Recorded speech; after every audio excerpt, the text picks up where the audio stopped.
Iya, untuk kaum perempuan pertama loh ya.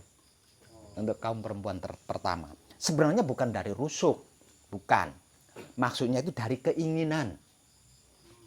Jadi Siti Hawa itu manifestasi keinginan seorang lelaki. Tulang rusuk itu digambarkan sebuah keinginan. Satu tulang rusuk itu sebuah keinginan. Jadi hati-hati dengan keinginan panjenengan. Karena dia bisa jadi Hawa itu.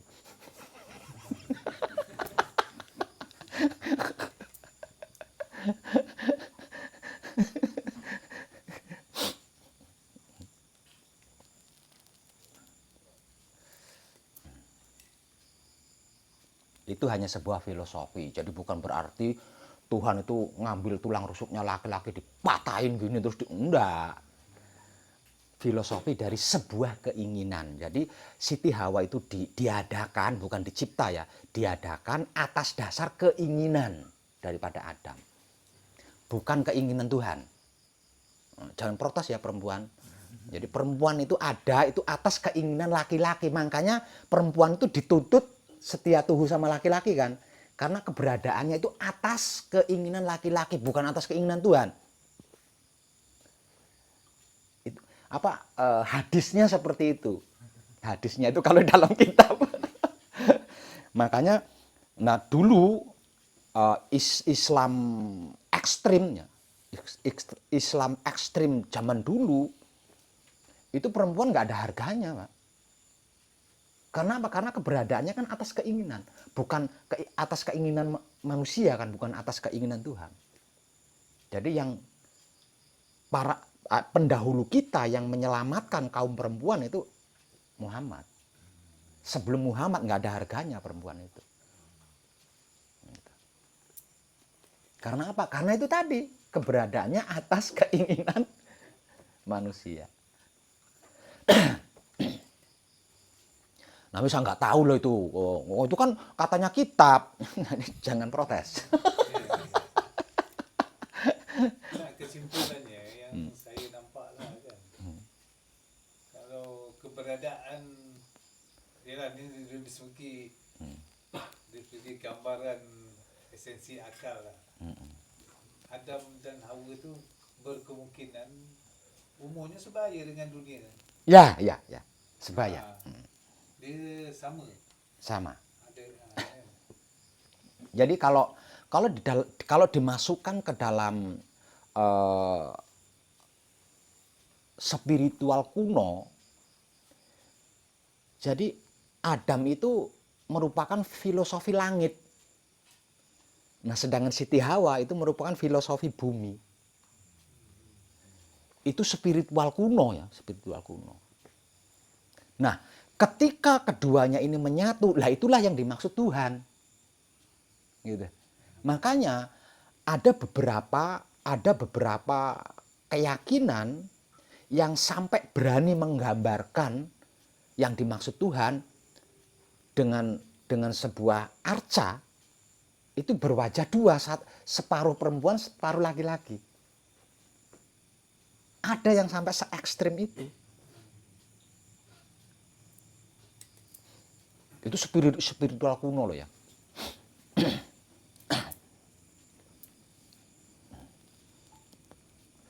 Namun kita lakukan yang simpel-simpel aja lah, yang enggak bikin pusing lah. Ya enggak bikin pusing lah.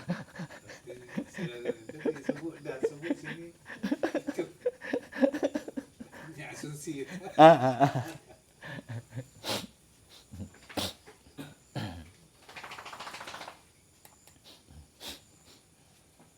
Ada pertanyaan lagi?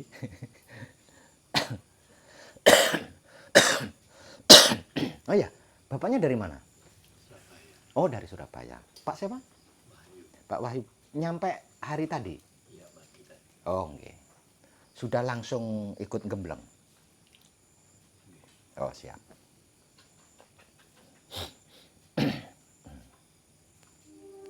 Mari kita bincang lagi. Kita tanya-tanya lagi.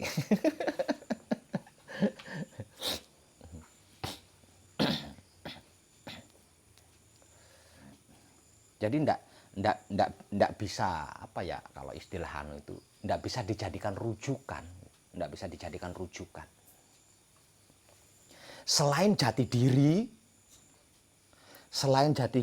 selain wahyu pancagaib itu ndak bisa dijadikan rujukan tepat, ndak bisa. Kenapa saya mengatakan seperti itu?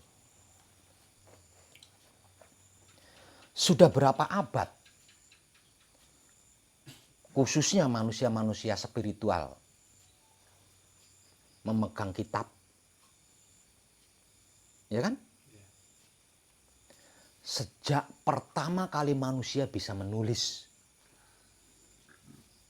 maka sejak itulah semua yang dialami oleh para pini sepuhnya ditulis. Ketuanya, kalau bahasa sekarang itu ketuanya atau pemimpinnya ditulis. Jadilah kitab.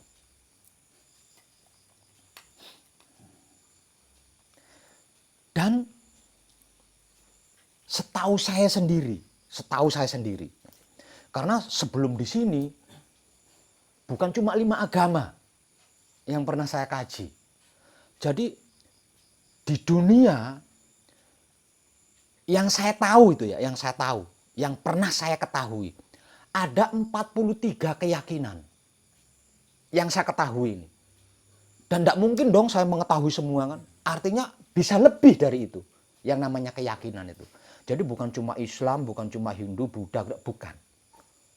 Yang pernah saya temui aja ada 43.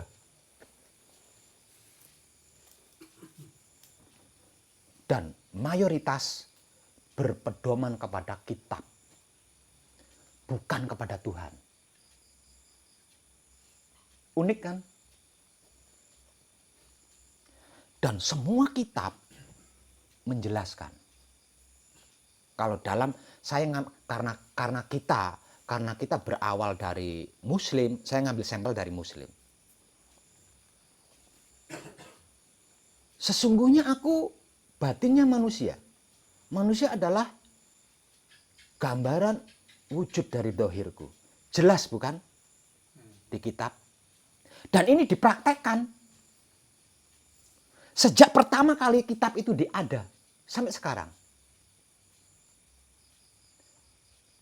Hasilnya, adakah manusia yang paham Tuhan? Satu itu.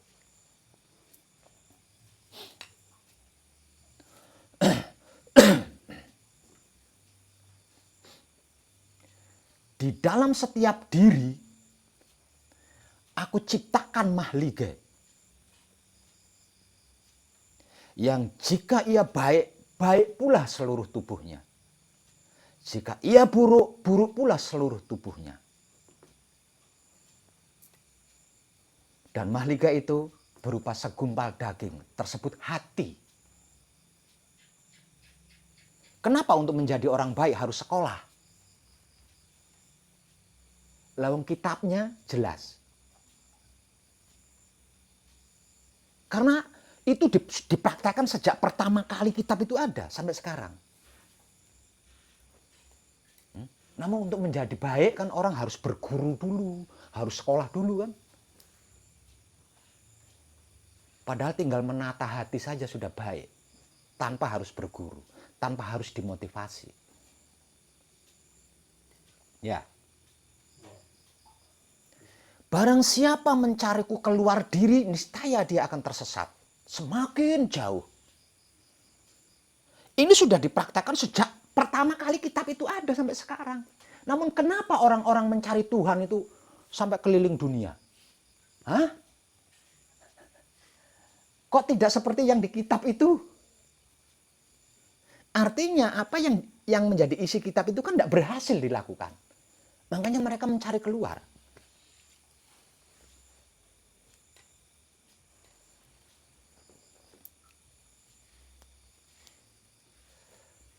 Jika ada yang bertanya tentangku, katakan kepada mereka bahwa aku adalah dekat, bahkan lebih dekat dari urat lehernya. Kenapa? Oh, apakah urat leher kita di langit? Nah, Itu kan dipraktekkan sejak pertama kali kitab itu dibuat. Namun kejadiannya apa? Oh, udah lebih dekat dari urat. Artinya itu kemungkinan itu kan sudah dipraktekkan oleh para pendahulu kita kan. Namun nggak berhasil kan? Dengan semua pengalaman itu, maka saya menyimpulkan tidak bisa kitab itu dijadikan rujukan tepat. Itu hanya sebuah inspirasi-inspirasi saja dari para pendahulu kita. Agar supaya kita merenung. Intinya seperti itu. Supaya para pendahulu kita itu merenung. Nah, merenung ini bukan ke sana loh ya, merenung.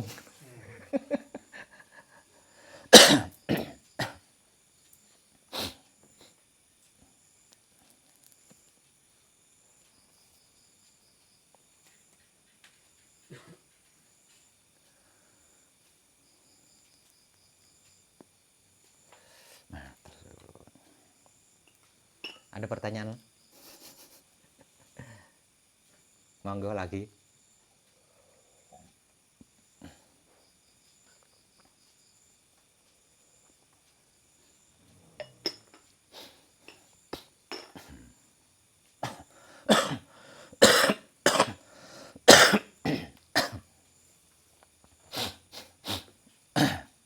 Yang saya sesalkan,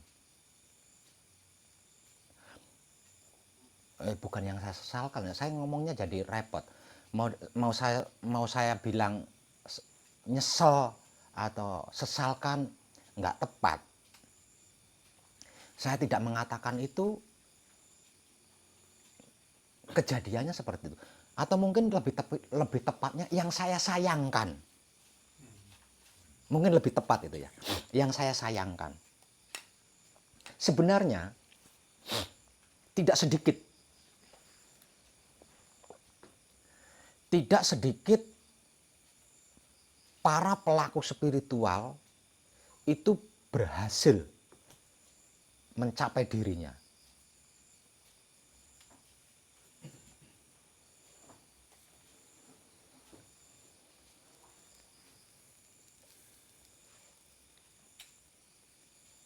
Namun sayangnya,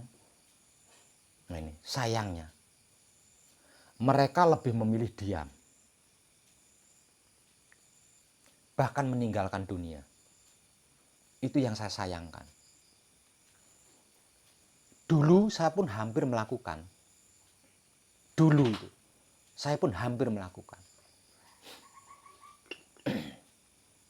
Namun karena saya masih punya kemelekatan, maka saya bertahan.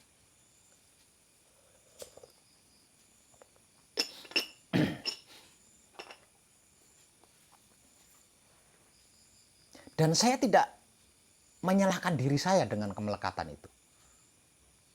Karena justru dengan adanya kemelekatan di dalam diri saya bisa menyampaikan kabar ini kepada siapapun.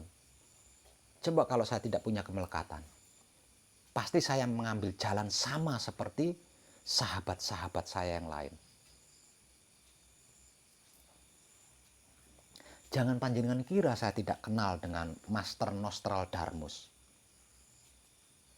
Jangan kira panjenengan saya tidak kenal dengan Osho. Pernah dengar Osho? Dan semuanya lebih memilih meninggalkan dunia ini.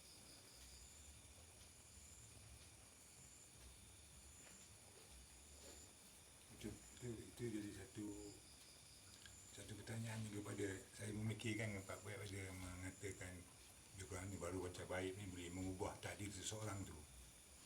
Jadi bila takdir Pak Web berubah, jadi kita pun terpaksa ikut berubah Pak Web. Macam mana tadi saya macam maksudnya Pak Web ni saya dapat Pak Web tak pergi dululah. Tak mati macam tu kan. Jadi saya dapat ilmu tu. Kalau Pak Web ikut takdir Pak Web, mana saya tak dapat lah ilmu tu. Jadi takdir tu akan mengubah semua sistem tu. Ya. Itu yang ada di otak saya. Kalau semua para pelaku spiritual yang berhasil mencapai diri, diam, yang ujung-ujungnya memilih meninggalkan dunia ini,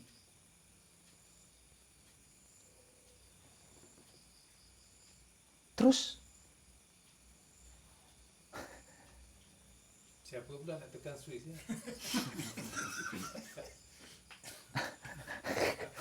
gimana? Kehancuran dunia lebih pantas. Lebih cepat, bukan lebih pantas, lebih cepat. Bukan cuma lebih pantas, lebih cepat.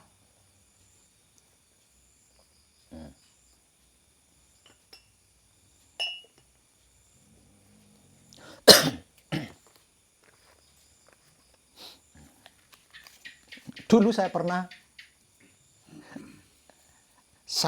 saking kecewanya saya karena dia sahabat baik saya. Sahabat baik saya. Saking kecewanya saya datangi makamnya. Pengecut sekali kamu. Saya katain gitu makamnya itu. Pengecut kamu. Saya nggak ngapa-ngapain.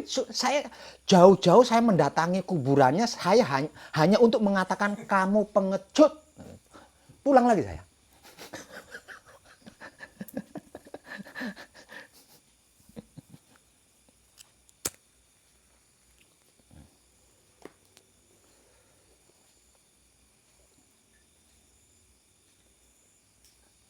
Kenapa itu terjadi?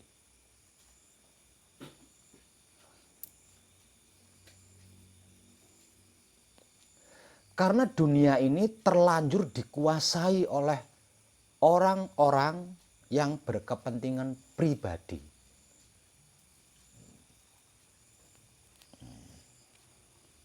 Jadi, para pelaku spiritual yang berhasil mencapai diri ini tidak mau berbicara. Karena kalau sampai berbicara ditangkap oleh negara, dihukum mati. Dan itu memalukan untuk seorang pelaku spiritual.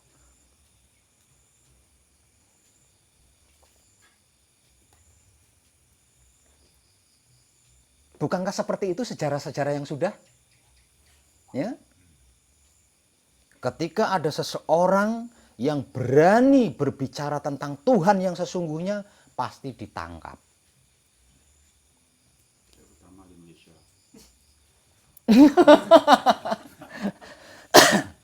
Sama. Di Indonesia pun sama. Dulu seperti itu. Katanya bebas di sini. Sekarang. Dan kayaknya cuma saya.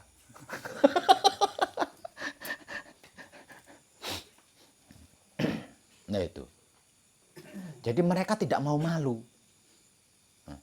Tidak mau meninggalkan bekas malu di dunia ini. Makanya mereka lebih memilih diam. Tidak mampu, diam ini kan jihad. Diam ini dipertahankan, saya berarti munafik. Saya tidak jujur. Saya tidak diam, saya akan dipancung, akan dihukum. Mereka dalam dilema kan? Dilema apa dilema? Dilema, iya. Ya? Antara diam dan bicara. Bicara dihukum. Tidak bicara, saya tidak jujur. Saya munafik, saya pecundang. Tahu kok tidak mau mengatakan yang sesungguhnya. Ujung-ujungnya mengambil keputusan untuk meninggalkan dunia. Namun saya berpikir lagi. Saya pikir,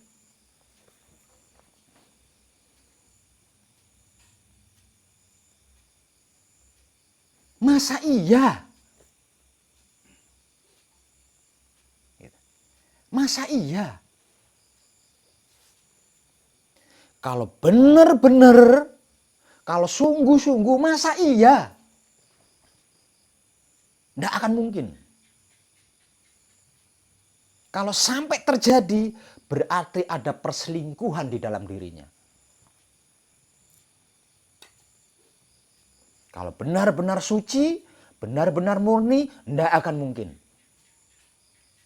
Alam semesta tidak melindungi, alam semesta tidak mendukung, tidak mungkin.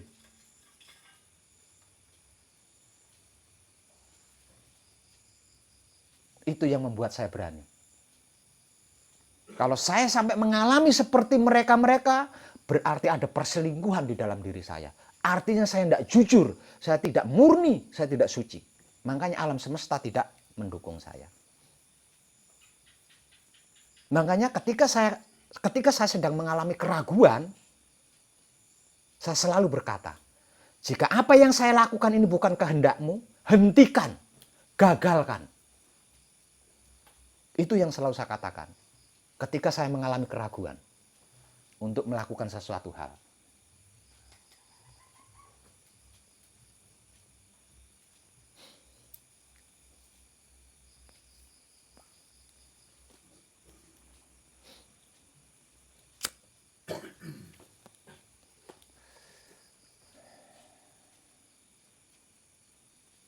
Alasannya sederhana ya. Berarti mengenal diri. Berhasil mengenal diri. Berarti kan sudah punya kemampuan menguasai kematian dan kehidupan. Iya enggak? Berhasil mengenal diri berarti bisa mengenal dan menguasai hidup matinya. Lah kok takut dihukum mati? Masuk akal enggak? Hah? Apa arti sebuah kematian? Bukankah secara spiritual awam kematian adalah gerbang? Ya enggak? Loh, berbicara benar kok takut dihukum mati?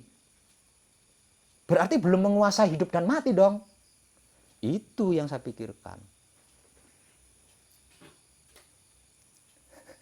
Ini amaran kepada kami agar tidak jadi pecundang.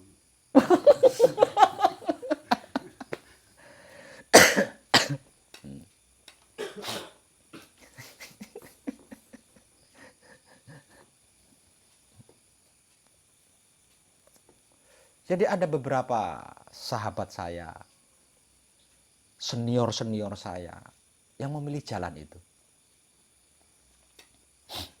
Namun tidak termasuk Osho.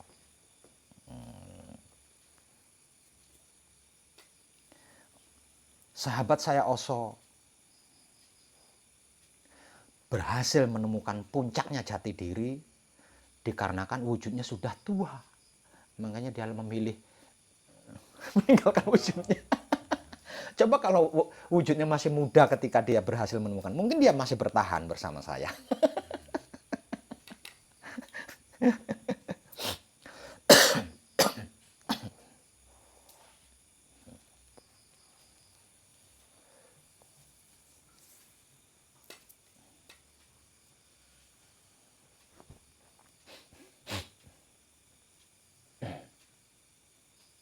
Satu yang berkesan dari diri seorang Osho.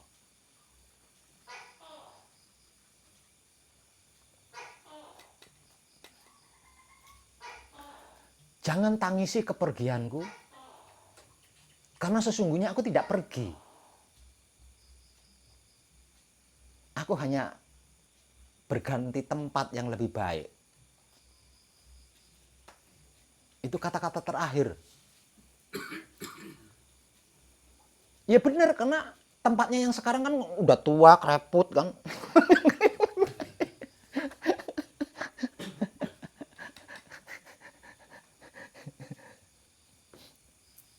Pernah dengar Osho? Belum lagi. Belum. Sekarang sedang sama pengikutnya itu dimasukkan ke internet. Ketika dia masih hidup, tidak ada satupun pengikutnya yang berani menginternetkan. Nah sekarang beliau sudah nggak ada, baru pengikut-pengikutnya itu memunculkan dia di internet.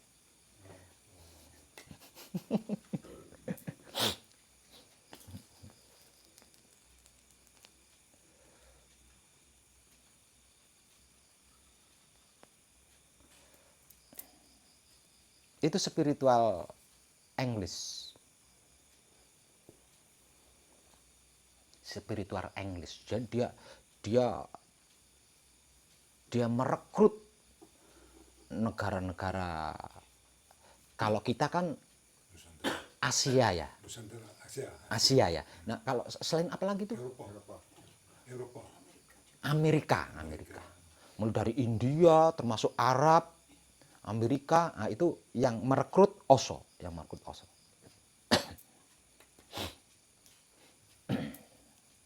Nah, itu kalau dia menggunakan sistem, menggunakan sistem bisnis, oh miliarder ya. Nah, muridnya berjuta-juta dan orang-orang kaya semua kan. Karena dia tidak menggunakan sistem bisnis, jujur apa adanya, ya seperti saya seperti ini. Yang penting kan tidak kekurangan kebutuhan. Sering ditangkap polisi.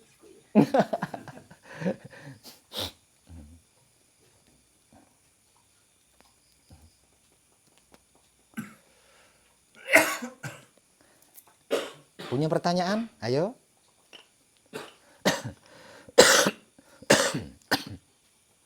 Kon njaluk wedang mana, Pak? Teh nek kok.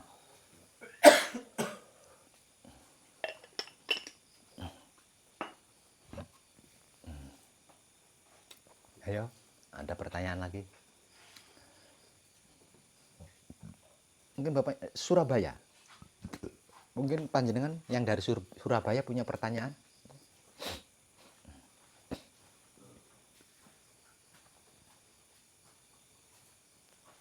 Ini aja pertanyaannya kenapa Alu Amah sama Supiah itu apa yang saya simak di YouTube dengan ketika saya datang kemari tadi pagi itu membaca itu Beda. Oh. Sebenarnya itu sudah saya informasikan melalui YouTube. Jadi video-video pencerahan di Putra Romo Channel ya, di YouTube itu sesungguhnya kan videonya berurutan dari bawah ke atas, bukan dari atas ke bawah. Nah, kalau panjenengan menyimaknya dari bawah terus ke atas, paham. Kenapa berbeda itu paham. Karena saya menjelaskan di situ. Ya mungkin panjenengan nyimaknya tidak berurutan, makanya kaget kan. Loh kok nggak sama, kaget. Itu fase, Bapak. Tahapan. Intinya seperti itu. Jadi dulu ini kan tidak saya ungkap. Nah, dulu tidak saya ungkap. Dan ternyata saya tidak mengungkap ini dari dulu-dulu. Nah, jawabannya yang saat-saat ini terjadi. Gitu loh.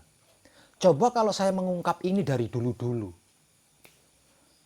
Yang ikut ke grup itu, apa enggak celaka mereka?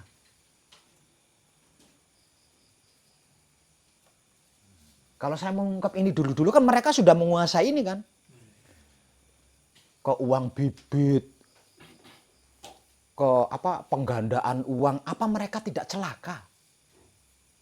Kalau saya mengungkap ini dari dulu-dulu.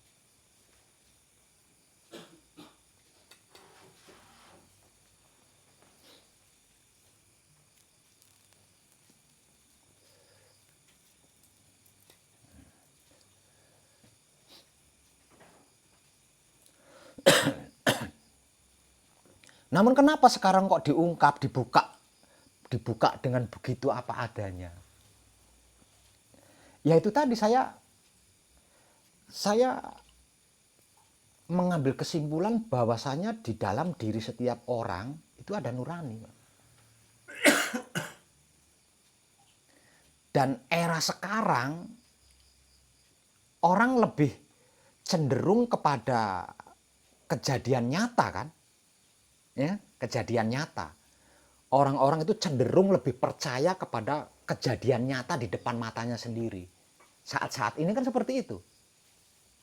Nah, artinya ketika mereka sudah menguasai ini lalu berbuat tidak baik, celaka. Nah, mereka kan pasti percaya itu. Kalau saya ngomong kan belum tentu percaya. Karena mengalami kecelakaan sendiri akhirnya kan dia percaya. Nah, ketika dia setelah menguasai ini berbuat baik, dan kehidupannya menjadi baik, kan mereka juga percaya karena mengalami langsung kan kejadiannya. Itu maksud saya. Ya, bukan dogma muslim lah kan. Ya, ya. Seperti itu. Biar hidupnya sendiri yang memproses. Yang originalnya lah. Bukan ditambah, bukan di Iya.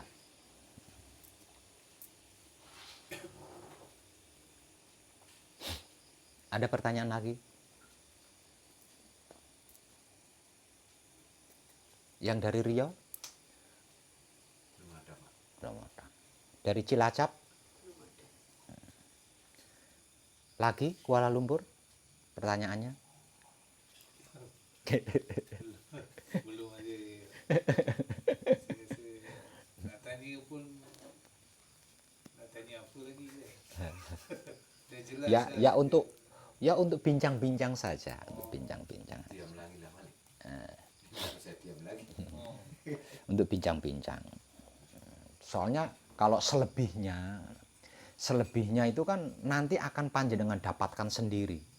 Ketika panjenengan melakukan patrap samadhi, manunggal jati, yang inti tujuannya adalah menyatukan alam semesta di dalam diri dan alam semesta di luar diri. Lah di sini nanti panjenengan akan mendapatkan pencerahan-pencerahan langsung dari alam semesta tanpa perantara. Selebihnya kan adanya di situ.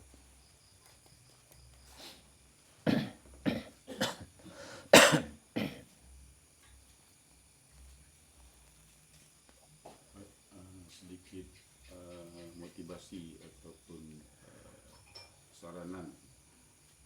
Kalau kau kata tadi kesimpulannya kalau kita memberitahu supaya secara global lah, tapi saya ni menasihat minta di kalangan keluarga sendiri, kalau kita membicarakan itu dia fitnah. Kalau kita mendiam, kita pecundang.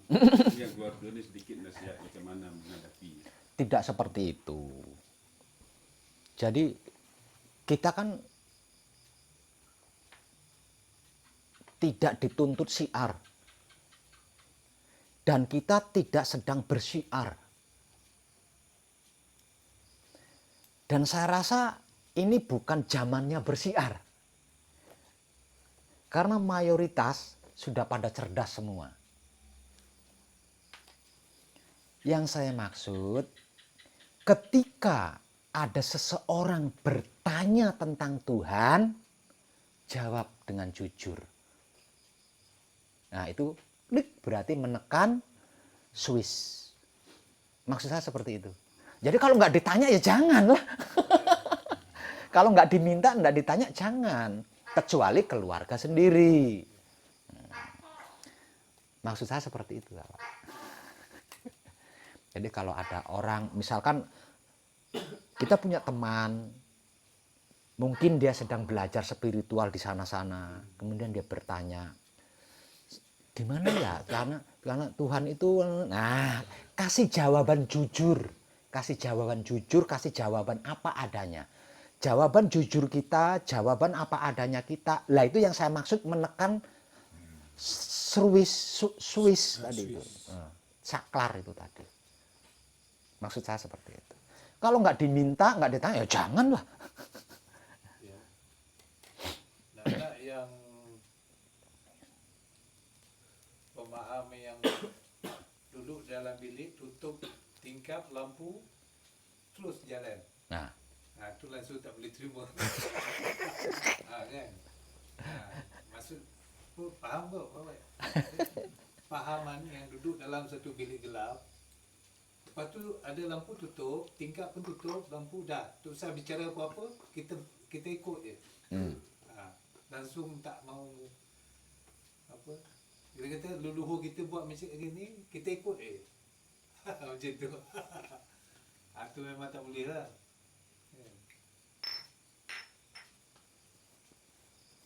ya bisa seperti itu juga bisa.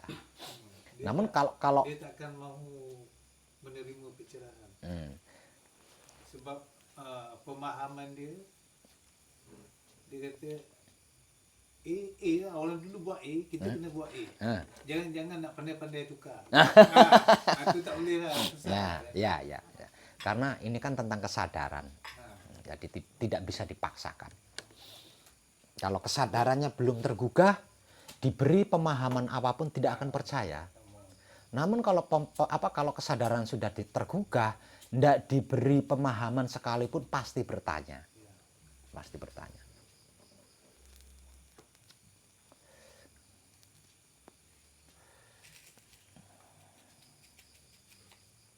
Tapi kebanyakannya yang akan berpikir yang berlaku spiritual lah. Yang kebanyakannya yang mahu apa nama, senang cerita, yang mahu mencari apa yang belum jumpa ni. Nah, jati diri. Kalau yang dia punya jiwa dia tak ada kat situ, dia tak mahu. Belum, masih proses, nunggu capek. Biasanya capek dulu. Sebab saya pun dah lalu di apa ni? Yalah, macam tu lah dia. Kita ikut apa orang Melayu buat. Ikut kan.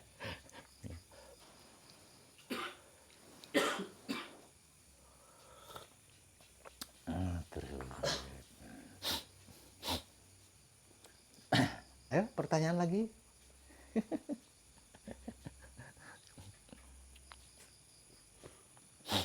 Ada satu yang belum saya umumkan secara meluas.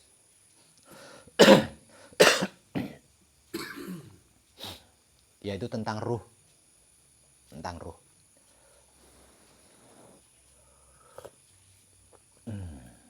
Kebanyakan orang itu kan menyerah jika sudah dihadapkan dengan pemahaman tentang ruh. Karena ruh ini kan benar-benar disembunyikan oleh spiritual. Jadi pelaku spiritual itu hanya diberi sedikit pemahaman saja tentang ruh.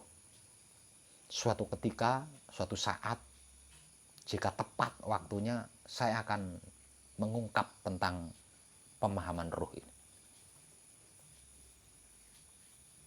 Bukan sekarang. Belum.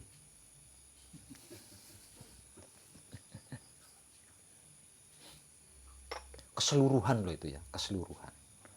Jadi sebenarnya sejarah ruh itu jauh lebih detail dibanding batang tubuh kita.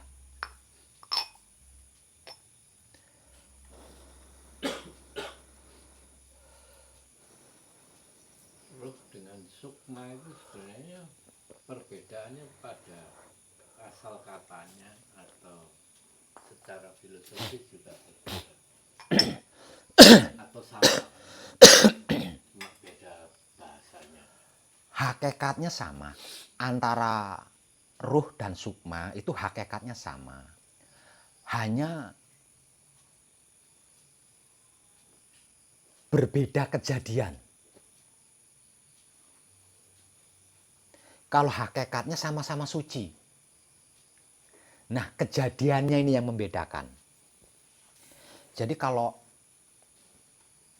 ruh itu kan kejadiannya dari yang dimaksud Tuhan. Nah, ruh itu kejadiannya dari yang dimaksud Tuhan. Nah, kalau sukma ini berbahan dari sari-sari. Kalau sukma bukan langsung dari yang dimaksud Tuhan.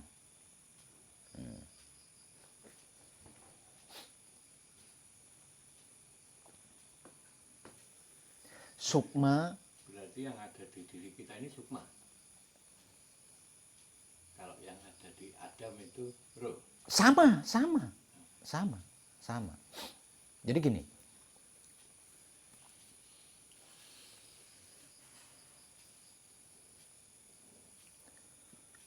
Sukma, kata lain dari sukma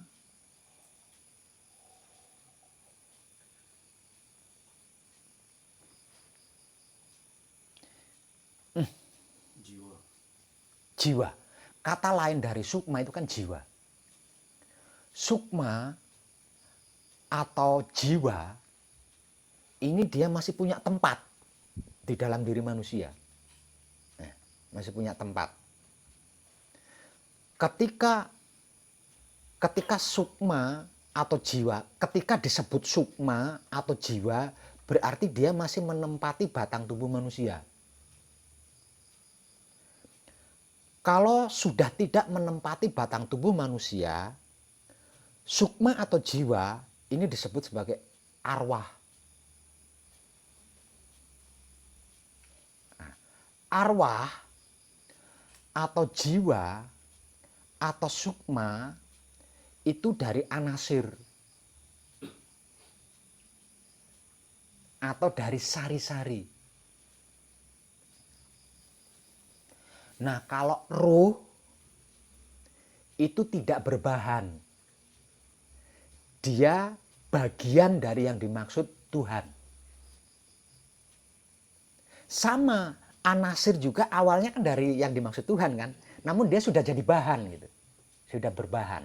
Nah, bahan tersebut kemudian diambil sarinya. Lah ini yang sari yang diambil dari suatu bahan, inilah yang dimaksud sukma, jiwa atau arwah.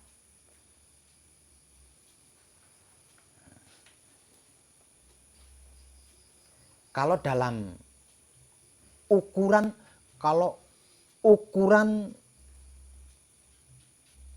hakikat disebut malaikat atau dewa. Jadi jiwa, sukma, arwah itu ukuran makhluk. Nah, ukuran makhluk, ukuran syariat. Kalau ukuran hakikatnya itu adalah malaikat atau dewa, dewi. Beza nama ya. Beda penyebutan saja. Beda penyebutan. Dan itulah yang saya maksud sebagai makhluk spiritual. Kalau dalam bahasa inteleknya makhluk astral. Dalam bahasa inteleknya. Perbedaannya itu.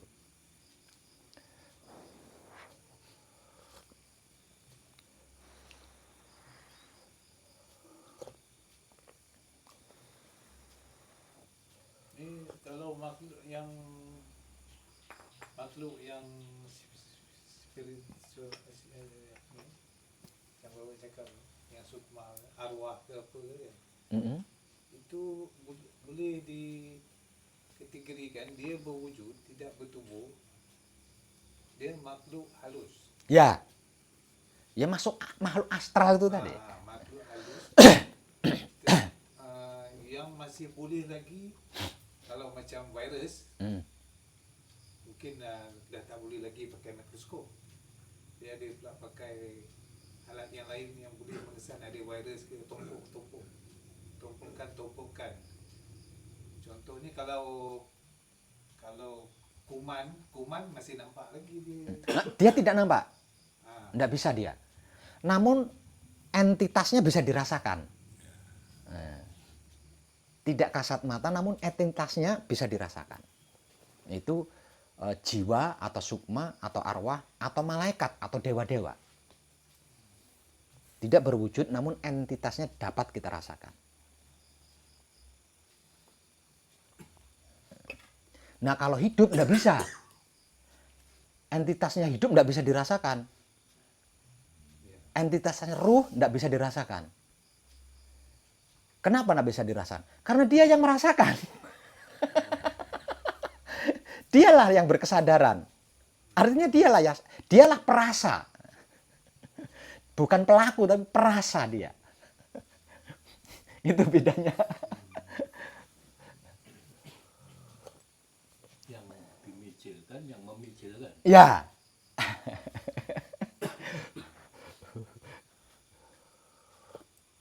Jadi tidak bisa. Sebenarnya tidak bisa. Memijilkan tidak bisa. Karena apa? Karena dia mijil sendiri. Jadi kita itu hanya menyediakan jalan untuk dia mijil. Kita hanya menyediakan sarana, hanya menyediakan jalan untuk dia mijil. Kita tidak bisa mijilake dia, itu tidak bisa. Memijilkan dia tidak bisa. Mengeluarkan dia tidak bisa. Karena dia kuasa. Nah, dia tidak bisa. Dia tidak bisa terhubung dengan sang induk yang dimaksud Tuhan tadi. Tidak bisa berkomunikasi dengan sang induk tanpa raga ini. Middle-nya kita ini. Makanya dia sangat mencintai wujud ini. Karena tanpa ini dia tidak bisa kembali. Kalau belum selesai tugasnya. Kecuali kalau tugasnya selesai, nah dia bisa kembali. Kalau tugasnya belum selesai, dia tidak bisa kembali. Semisal contoh, tugasnya dia memberi kehidupan kepada jiwa raga saya kan belum selesai. Terus saya berbuat jahat, dia jengkel keluar terus kembali. Tidak bisa dia gitu. Tidak bisa. Cocok, tidak cocok, suka, tidak suka, dia harus tetap memberi kehidupan. Tanpa mempermasalahkan apapun itu. Sampai selesai tugasnya. Bisa jadi gerakan saya datang kemari ini yang menggerakkan hidup. Yang menggerakkan bukan hidup. Yang menggerakkan 4 anasir. Yang membuat bergerak, nah itu. Yang menghendaki. Membedakan kehendak hidup dan kehendak Allah. Tidak bisa. Tidak bisa. Susah. Lalu yang berkehendak itu dia, bagaimana membedakannya? Yang berkehendak itu dia. Iya kadang kan kita ini maunya. Itu rasio kita, tidak bisa. Tidak bisa. Itu dia. Makanya diam. Tidak ada teknik terbaik selain diam, nggak ada. Karena hanya dengan diam kita bisa memperhatikan dia. Semakin kita memperhatikan dia, semakin kita apalah. Bagaimana dia, seperti apa dia, apal lama-lama. Apal. Dan enggak keburu-buru ngecas ini salah. Nggak bisa. Nurut aja. Iya. Cermati dulu. Mau salah kayak apa, cermati dulu. Jangan langsung mengambil kesimpulan. Apalagi langsung bertindak, jangan. Karena belum tentu gitu loh. Belum tentu. Soalnya gini. Ruh suci atau hidup itu kan sangat cinta sekali sama raga ini. Karena tanpa raga ini dia tidak bisa bersua dengan sang induk kan. Jadi tidak mungkin dia mencelakakan raga ini, tidak mungkin. Mencederai raga ini tidak mungkin. Menyesatkan raga ini tidak mungkin. Mempermalukan raga ini tidak mungkin. Karena tanpa raga ini dia tidak bisa bersua dengan sang induk. Seburuk apapun jangan langsung ngambil kesimpulan, jangan langsung bertindak. Cermati dulu. Karena belum tentu.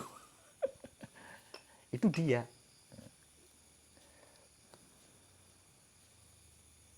Secara kasat mata, dia bersembunyi di jantung kita.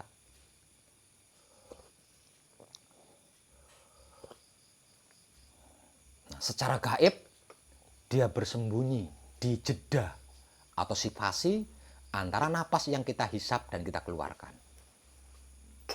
Dan itu pelatihannya ada di semedi kan.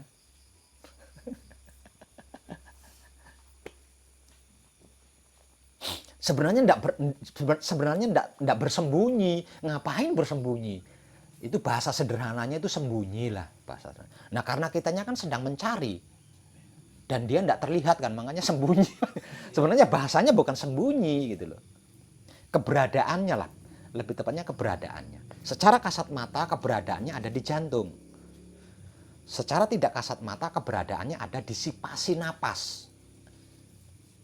Antara yang kita hirup dan kita hembuskan.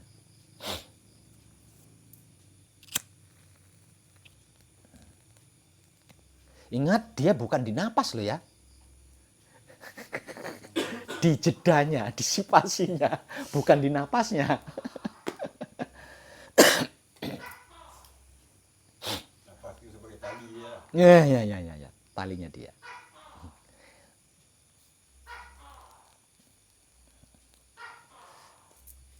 Nah, melalui napas itulah hidup kita selalu berkomunikasi dengan alam semesta. Jadi setiap kali kita bernapas, entah itu ketika menghirup napas atau menghembuskan napas, hidup kita itu sedang berbicara dengan alam semesta. Dan itu tidak bisa lepas, itu bagian dari hukum alam. Kalau itu berhenti, kalau komunikasi itu berhenti, kalau komunikasi itu tidak terjadi, matilah kita. Lah nggak bernapas. Jadi kita bisa menjalani kehidupan di dunia ini karena hidup kita tidak pernah putus berkomunikasi dengan sang induk. Selalu. Bahkan ketika kita sedang tidur. Dia terus berkomunikasi. Namun berkomunikasi saja, katakanlah pakai telepon gitu loh. Kan dia rindu berjumpa. Nah, untuk bisa berjumpa kan dia pakai raga ini. Nah, selama ini di dalam diri kita dia hanya pakai telepon aja, halo, gitu. Hanya suaranya aja dia berkomunikasi kan. Nah, untuk bisa bertatap wajah, manunggal atau menyatu, dia butuh raga ini. Makanya dia bertanggung jawab atas raga ini. Sangat bertanggung jawab. Maka jangan curigai dia, jangan ragukan dia. Andalkan dia dalam hal apapun. Karena yang bertanggung jawab atas jiwa raga kita adalah hidup kita atau ruh suci. Senang banget ketika kita mengandalkan dia tuh, wah senengnya dia. Dia kan ruh Tuhan, kalau dalam bahasa spiritual kan ruhnya Tuhan kan. Aku ambil sebagian ruhku. Nah, ini firman lagi kita masuk ke. Sebenarnya saya sudah tidak begitu suka ngambil firman itu. untuk mempermudah pemahaman saja kan. Dia kan ruhnya yang dimaksud Tuhan. Nah, kalau Tuhan itu maha kuasa, berarti dia sama bukan? Ya enggak? Lawang dia ruhnya. Ketika kita percaya dia, ketika kita tidak meragukan dia, tidak mencurigai dia, wow senangnya. Dan sudah pasti dia akan menunjukkan kuasanya. Karena kekuasaannya tidak berbeda dengan sang induknya.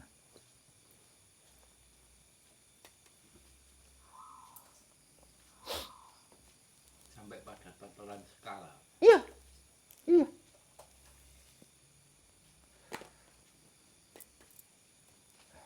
Dan keberadaan kita di sini itu kan untuk itu. Untuk itu.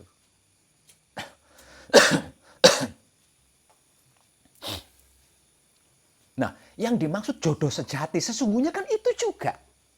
Nah, selama ini kita memaknai jodoh sejati kan dua wujud berlainan jenis.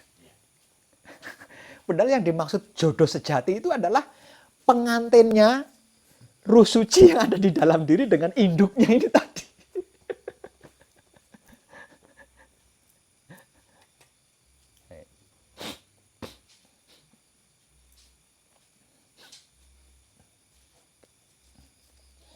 Termasuk filosofi tentang tulang rusuk yang dipatahkan, yang kemudian dijadikan Siti Hawa. Lah itu sebenarnya kan sama, ruh Tuhan kan maksudnya itu.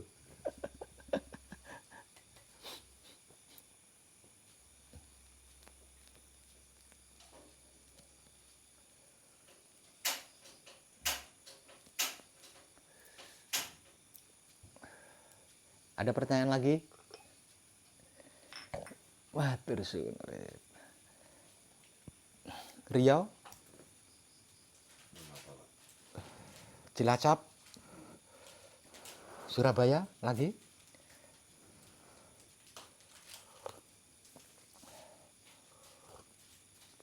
Itu keren sekali, Mas.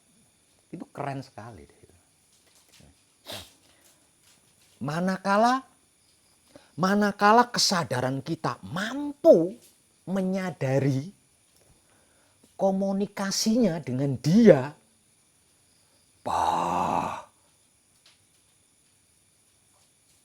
saya berani pastikan pengen berlama-lama di dunia ini sampai 1 juta tahun mungkin.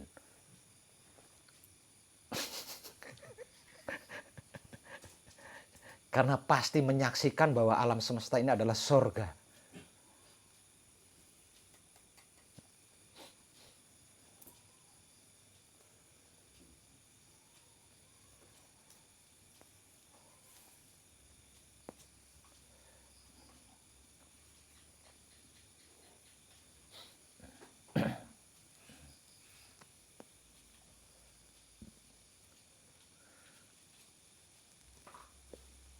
Jadi dengan itu bisa diambil kesimpulannya bahwa jiwa dan raga kita itu adalah sang pengabdi hidup, melayani hidup. Dan hidup akan membayar mahal untuk itu.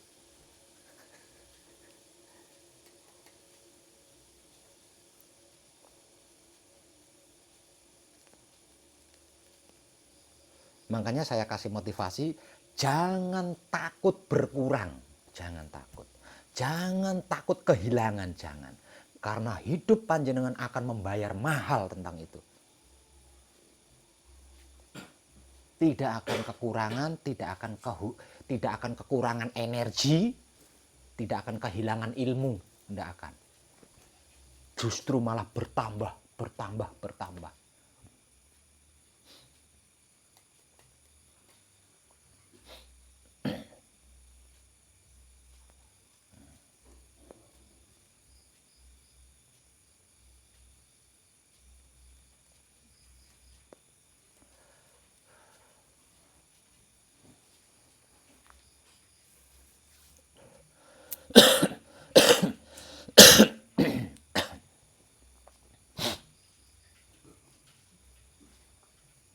Sadar ini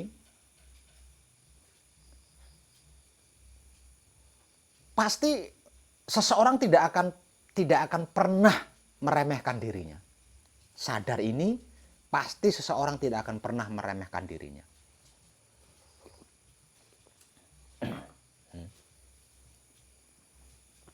Bagaimana seseorang akan meremehkan dirinya? Lawang di dalam dirinya ada ruhnya air. Atau ratunya air. Ada ruhnya bumi atau ratunya bumi. Ada ruhnya api atau ratunya api. Ada ruhnya angin atau ratunya angin. Yang itu merupakan 4 elemen alam semesta. Alam semesta itu dibuat dari 4 hal itu. Alam semesta seisinya itu dibuat dari 4 hal itu. Jadi ruhnya air diambil. Kalau bahasa kerennya, ratunya air diambil, ratunya bumi diambil, ratunya api diambil, ratunya angin diambil. Atau dewa air diambil, bahasa lebih keren lagi kan dewa ya. Dewa air diambil, dewa bumi diambil, dewa api diambil, dewa angin diambil. Dimanunggalkan jadi satu, jadilah alam semesta. Dengan berbagai macam penghuninya. Dan itu ada di dalam diri kita. Bagaimana seseorang itu akan meremehkan dirinya? Dari 4 hal ini saja sudah bisa menggenggam dunia. Ditambah lagi bagian dari Tuhan itu sendiri. Oh, hanya Sri Mawur yang tertarik dengan Ratu Uang. Lawang dirinya sendiri maha dahsyat.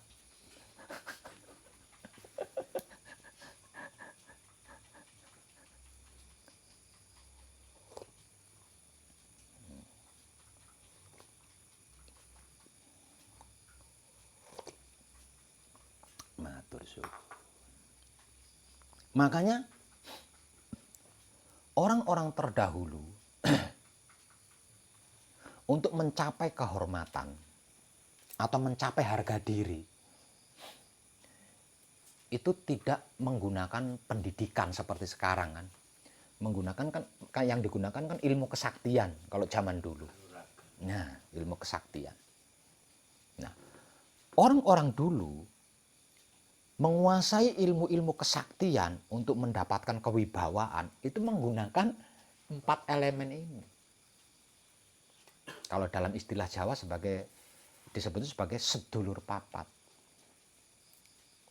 Kalimo pancer, penyebutannya itu. Penyebutannya sedulur papat kalimo pancer. Namun yang dipelajari hanya sedulur papatnya, pancernya kemana ini? Makanya nggak ketemu-ketemu, Pak. Yang dikaji hanya sedulur papatnya saja, pancernya enggak. Ya, pengalaman masa muda saya ketika ikut silat terus belajar kanuragan itu salah milih panglima kalau Ya pancernya nggak dipelajari. Pancernya nggak dikaji. Yang ada ya hanya emosi, ego. Yang ada hanya itu. itu waktu itu yang saya alami seberapapun aturan di perguruan itu, misalnya nggak boleh sombong, nggak boleh Ya tetap saja sombong. betul. Tetap aja sombong. Lawang sopirnya beda. Sopirnya bukan pancer. Setelah Salah supir. Salah sopir. Itu.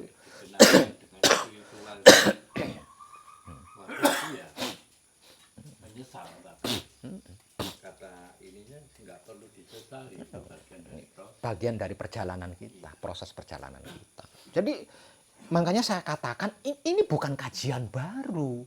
Sejak lama sudah ada. Hanya saja penempatannya atau tekniknya yang tidak tepat. Penyebutannya sedulur papat kalimo pancer. Penyebutannya yang lebih hebat lagi, manunggaling kawula Gusti. Itu yang paling viral di Pulau Jawa.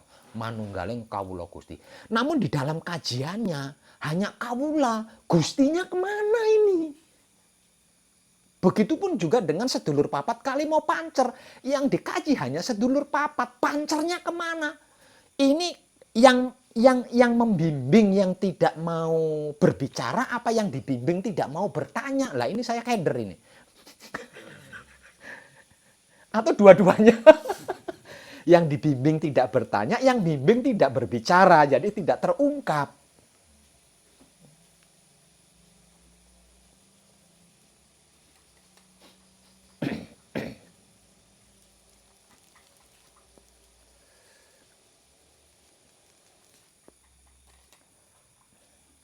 Ada lagi pertanyaan?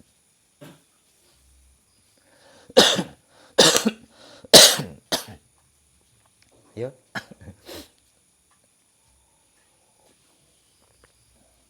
Nah, Pak, sadar dengan kesadaran cinta kasih sayang hidup itu suka, Pak.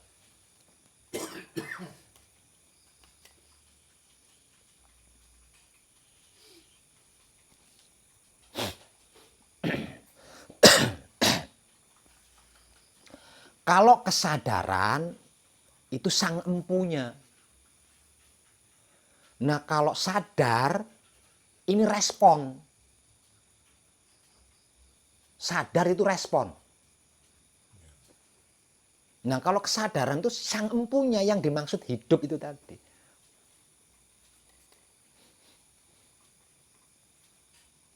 Oh, kesadaran tuh yang empunya sadar. Kesadaran itu hidup. Yang empunya sadar tuh apa? Ya iya, hidup itu tadi. Roh suci itu tadi. Jadi ketika dia diam disebut sebagai ruh suci atau roh suci. Atau Gusti, kalau dalam bahasa Jawanya itu Gusti. Jadi ketika ada orang Jawa menyebut Gusti, itu bukan Tuhan. Bukan. Jadi Gusti itu kependekan daripada guru sejati. Nah, arti maksud daripada guru sejati ini adalah hidup. Jadi kalau dia sedang diam, dia sedang bertahta di Baitul Makmur, sedang bertahta di Baitul Muharram, sedang bertahta di Baitul Muqaddas atau Baitul Maqdis, dia disebut hidup atau roh suci atau Ruh Suci atau Ruh Kudus. Ketika dia bergerak, nah disebut kesadaran. Jadi kesadaran itu ketika hidup bergerak, ketika hidup berkehendak. Jadi kesadaran itu adalah kehendak hidup. Nah, sadar ini respon. Respon jiwa raga kita terhadap sesuatu yang dikehendaki oleh hidup. Oke? Berarti tidak bisa diklaim produk pikiran semata. Enggak bisa. Tidak bisa. Jadi, tidak semua pikiran kita itu salah. Bahkan, kehidupan kita di dunia ini bergantung apa yang kita pikirkan. Jadi apa yang kita pikirkan itulah yang akan kita jalani saat ini.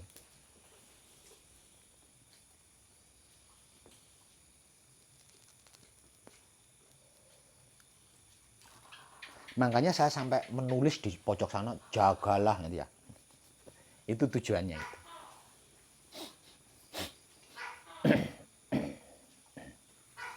Kayak ilustrasi Adam berkeinginan Hawa. Ya, iya begitu. Sekarang malah jadi raster buat. Nah, ketika kita berhasil mencapai diri, Adam kita. Kita Adam. Ketika seseorang berhasil mencapai diri, tidak peduli itu laki-laki maupun perempuan, sama saja. Berhasil mencapai diri, itulah yang dimaksud Adam. Artinya apa yang dia pikirkan, ping, langsung jadi Siti Hawa.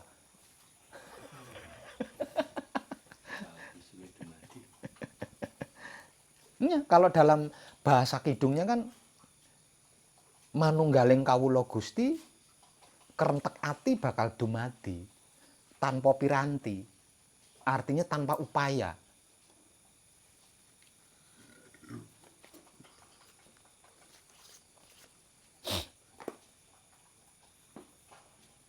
Luar biasa bukan jika manusia berhasil mencapai dirinya? Ketika makhluk spiritual berhasil mencapai manusiawi, betapa luar biasanya kan? Kok mencari di luar dirinya? Waduh, Sri Mawur itu.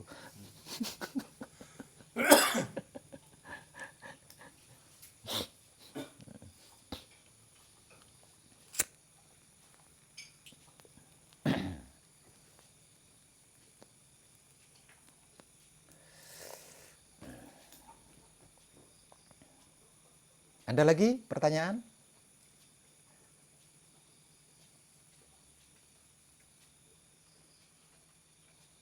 Ada?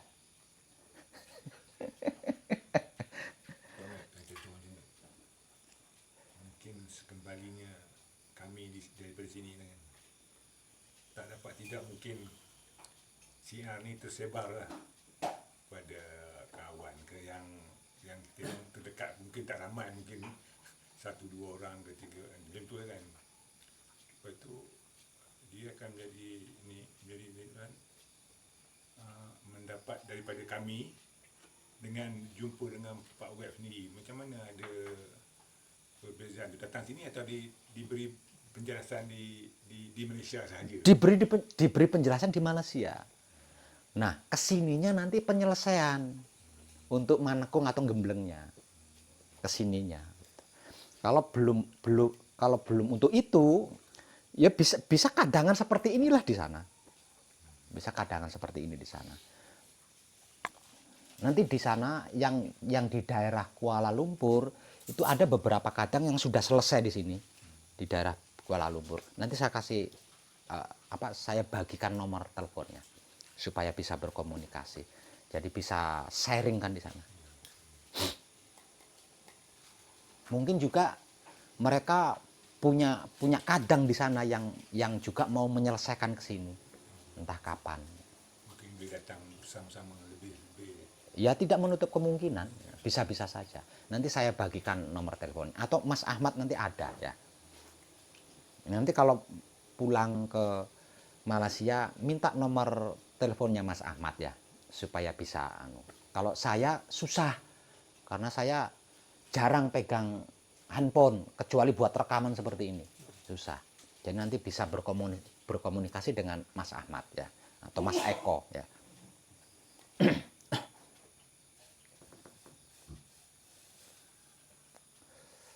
Ada beberapa yang dari Kuala Lumpur itu yang selesai tahun kemarin dan dia masih aktif terus ikut di grup aktif komunikasi nyimak terus bahkan dia tahu kalau sedang ada kadang dari Kuala Lumpur yang di sini itu dia tahu.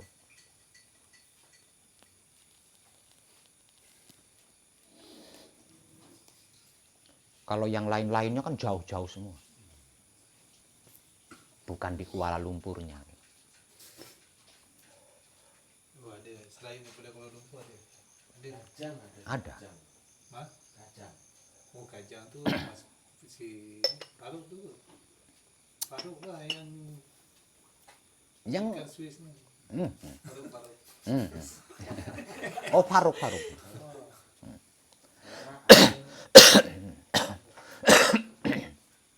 nanti yang saya bagi yang di Kuala Lumpur saja. Nanti kalau sudah satu sudah berkomunikasi, nanti lainnya kan bisa.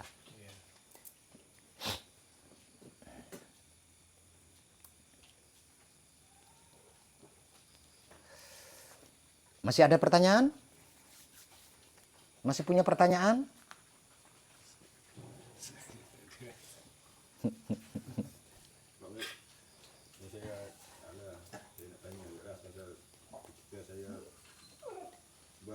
Kita menunggu jati tadi.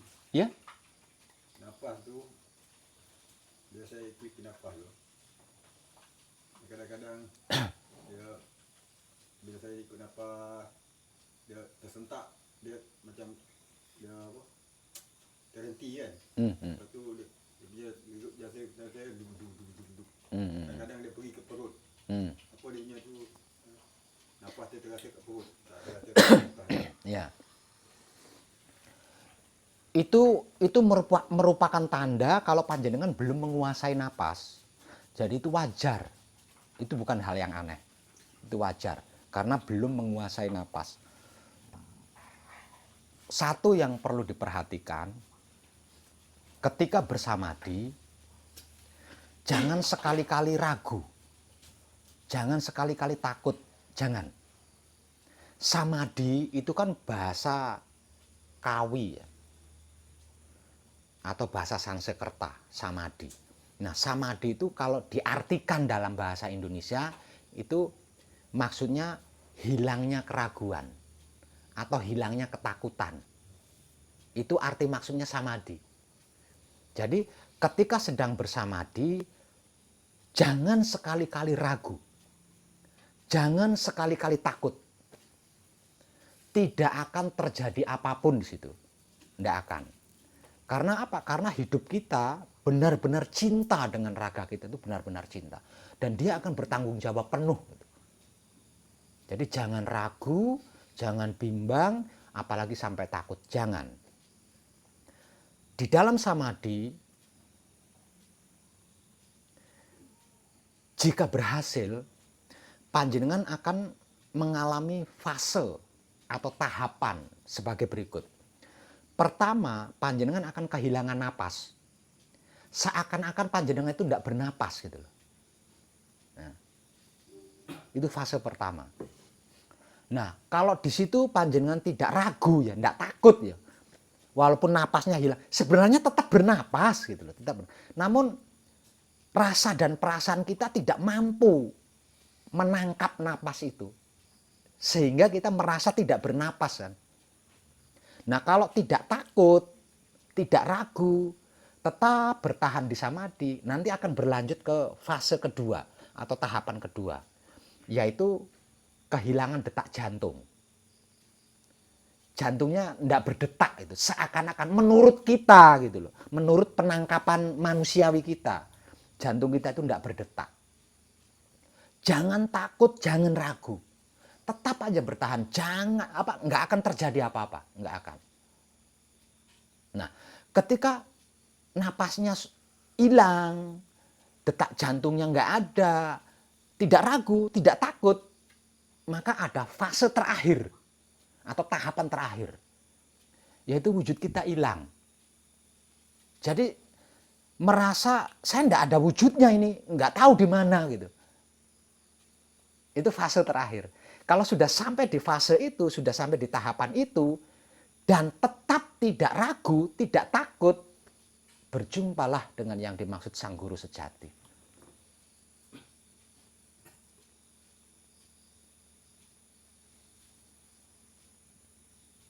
Kalau separuh Pak Wet. Separuhnya. Ya berarti masih proses, masih perjalanan. Saya tadi nafas Iya, masih perjalanan. dan ini macam kosong.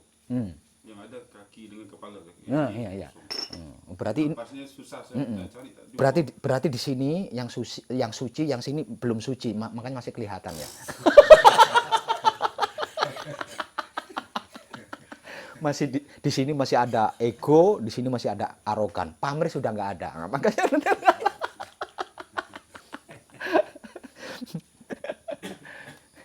itu masih perjalanan, masih menuju ke tahapan-tahapan atau fase-fase itu. Ini 3 fase yang akan panjenengan alami ketika bersamadhi. Nah, ketika mengalami itu, jangan suudzon, jangan berasumsi, jangan takut, jangan ragu, pokoknya bertahan aja, diam. Tidak akan terjadi apa-apa, tidak akan.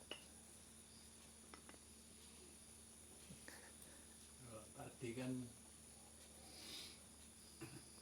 kami patrat 3 kali. Filsafat. Yang pertama ya bisa bertahan lama, bisa bertahan lama tapi nyerah itu. Karena kaki ini kayak Kram. bukan sekedar kram apa, antara sendi-sendi ini kayak hampir copot gitu. Terus saya tutup. Berikutnya yang kedua masih merasakan itu lagi. Terus hanya sebentar nggak tahan, bahkan rasanya lebih kalau dikatakan sakit lebih sakit. Terus yang ketiga saya patrat di luar, itu bisa bertahan. Tetap sakit, tapi bisa bertahan. Sakit sampai merasakan sakit itu hilang. Nah, itu namanya peningkatan kan, perubahan. Tapi kayak naik sepeda motor ketika ngantuk gitu, Seret. Nah. nggak serasa mau. Lah yang ringan kan, geliang. Nah, itu. Nah, itu 3 kali. Yang ketiganya sadar-sadar hujan.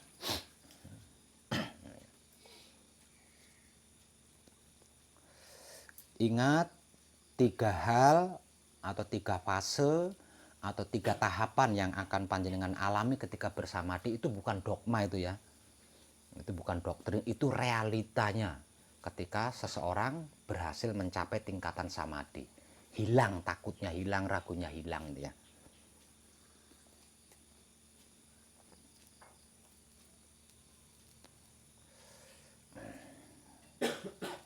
Bahkan apa, ketika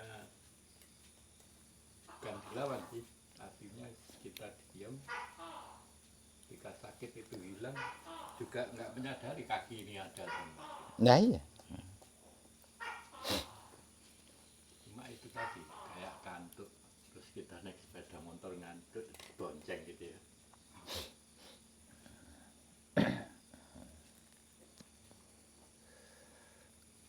Kalau saya tadi kupingnya panas Pak Wib. Hmm? Kupingnya panas, kakinya juga panas kayak pedes. Tapi pikiran tenang kayak sudah tidak kayak sudah mengabaikan gitu. Sudah tidak mempermasalahkan. Kupingnya panas ya. Intinya Dan posisi tangan itu seperti ini tapi kayak nggak ada di sini, entah di mana Allah, terserahlah ya. Iya. Intinya apapun yang panjenengan alami ketika sedang patrap samadhi, hadapi saja dengan sikap diam. Namun ketika di samadhi panjenengan mengalami 3 hal yang saya jelaskan tadi, jangan ragu, jangan takut, lanjutkan. Itu saja intinya. Ya. Oke, semuanya. Dan kadangan kita malam ini cukup. Terima kasih serta tercerahkan kita semuanya, ya.